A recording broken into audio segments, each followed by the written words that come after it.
चलिए आज सीधे इस मजेदार कहानी के अंदर चलते हैं। आज की चर्चा एक ऐसी जबरदस्त पारिवारिक कहानी पर है जहां घर के आम झगड़ों में एक बिल्कुल अनोखा और चमत्कारी सुपरनैचुरल ट्विस्ट आता है। क्योंकि हर एक साथ जरूरी होती है, सिर्फ हंसने वाली कॉमेडी नहीं है, बल्कि रिश्तों की एक बहुत गहरी सीख भी देती है। तो बिना किसी देरी के शुरू करते हैं। अगर बहू को ज्यादा छूट दोगे तो वो सर पर नाचेगी और पूरे घर पर कब्जा कर लेगी। क्या डायलॉग है! जरा सोचिए, इस एक जहरीली सलाह ने कितनी तबाही मचाई होगी। पड़ोसिन खुशिया और फुलिया का ये कथन बिल्कुल साफ दिखाता है कि बाहर वालों की दखलंदाजी घर की शांति को कैसे बर्बाद कर सकती है। और सच कहूं तो इसे एक छोटी सी सोच ने आगे चलकर जो उथल-पुथल मचाई है, वही इस पूरी कहानी की जान है। कहानी के इस पहले हिस्से पर आते हैं। सास बहू की टकरार, मतलब परंपरा और आधुनिकता का आमने सामने आना। इन दोनों के बीच का फर्क एकदम स्पष्ट है। एक तरफ धनेश्वरी हैं, ये बिल्कुल परंपरागत हैं, आसानी से दूसरों की बातों में आ जाती हैं और इनकी नज़र में बहू की पढ़ाई लिखाई किसी खतरे से कम नहीं है। दूसरी तरफ है मौसम, जो वेल एजुकेटेड है, फुर्राटे से अंग्रेजी बोलती है और लगातार सिर्फ और सिर्फ अपनी सास का प्यार पाने की कोशिश कर रही है। धनेश्वरी के लिए ये पढ़ाई लिखाई विदेशी भाषा का अहंकार है और यहीं से इन दोनों के बीच एक बहुत गहरी खाई बन जाती है। और इस खाई को और गहरा करने का काम करता है हमारा दूसरा हिस्सा, सहेलियों की चुगली। घर में जहर घोलने का पूरा इंतजाम यहीं से होता है। कहानी के असली विलेंस बाहर से आते हैं और ये विलेंस कोई और नहीं बल्कि चुगली करने वाली पड़ोसन है। खुशिया और फुलिया अपनी मीठी मीठी जहरीली बातों से एक सास को उसकी ही बहू के खिलाफ खड़ा कर देती हैं। ये दोनों लगातार मौसम की अंग्रेजी का मजाक उड़ाती हैं और धनेश्वरी के कानों में ये बात डालती रहती हैं कि आधुनिक बहू खानदान की इज्जत मिट्टी में मिला देगी। इन्हीं के बहकावे में आकर धनेश्वरी को असुरक्षा महसूस होती है और वो बहू की हर अच्छाई को कंप्लीटली अनदेखा कर देती हैं। अब देखिए इस सब का नतीजा क्या निकलता है। कहानी बढ़ती है तीसरे हिस्से की तरफ। घर में बढ़ता हंगामा, गलतफहमियों का एक बिल्कुल नया लेवल। सच में इन घटनाओं की कॉमेडी एकदम बेमिसाल है, सोचकर ही हंसी आती है।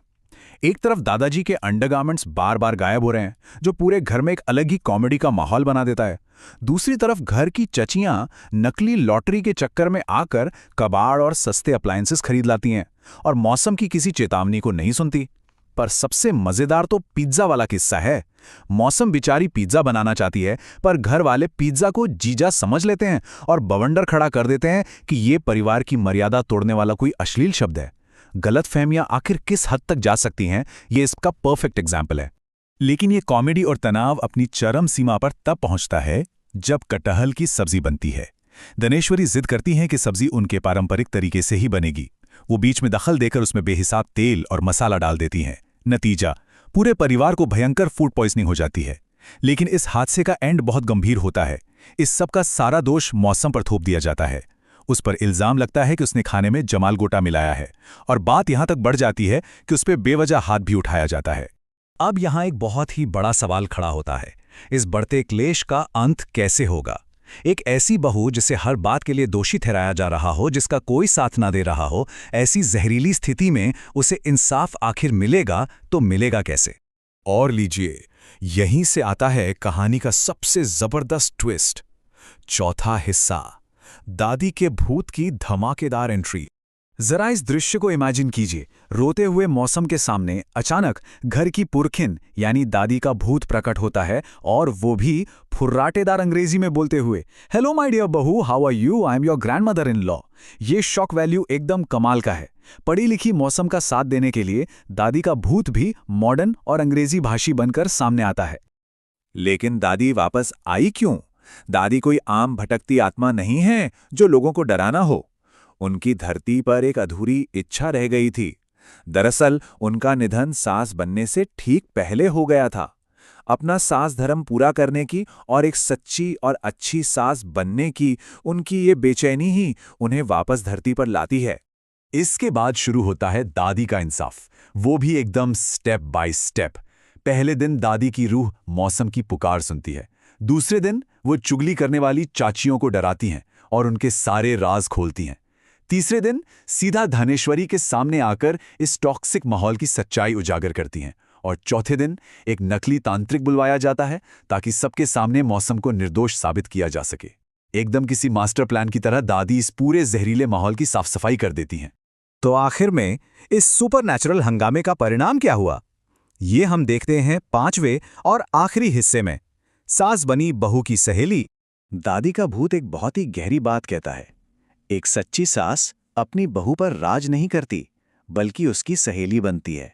तुम्हें उसे अपनी बेटी जैसा मानना होगा। ये लाइन इस पूरी कहानी का असली निचोड़ है। हुक्म चलाना या दूसरों की बातों में आना नहीं, बल्कि दोस्त बनकर मार्गदर्शन करना ही असली सास होने का फर्ज है। और ये है वो भावुक पल जिसका हम सबको इंतजार था। धनेश्वरी को आखिरकार अपनी सारी गलतियों का एहसास हो जाता है। वो समझ जाती हैं कि चुगलीखोर सहेलियों ने कैसे उनका दिमाग खराब किया था। वो रोते हुए मौसम से माफी मांगती हैं और उसे अपनी बेटी की तरह अपनाती हैं। इस सुखद अंत के साथ ही दादी का सास बनने का अधूरा सपना पूरा हो जाता है और उनकी आत्मा हमेशा के लिए शांति से मुक्त हो जाती है। ये कहानी एक बहुत ही प्रभावशाली विचार के साथ समाप्त होती है। एक घर तभी स्वर्ग बनता है जब उसके अंदर की औरतें दुश्मन नहीं, सहेलियां बनकर साथ खड़ी होती हैं। ये चर्चा सच में याद दिलाती है कि जहरीली चुगली रिश्तों को कितना खोखला कर सकती है। उम्मीद है कि इस मजेदार कहानी ने पारिवारिक रिश्तों को एक नए और रोचक नजरिए से समझने में मदद की होगी। सोचिए जरूर, क्या आपका घर एक कुरुक्षेत्र है या एक स्वर्ग? आज के इस सफर में साथ जुड़ने के लिए शुक्रिया, और हम आगे भी ऐसे ही रोचक विषयों पर चर्चा करते रहेंगे।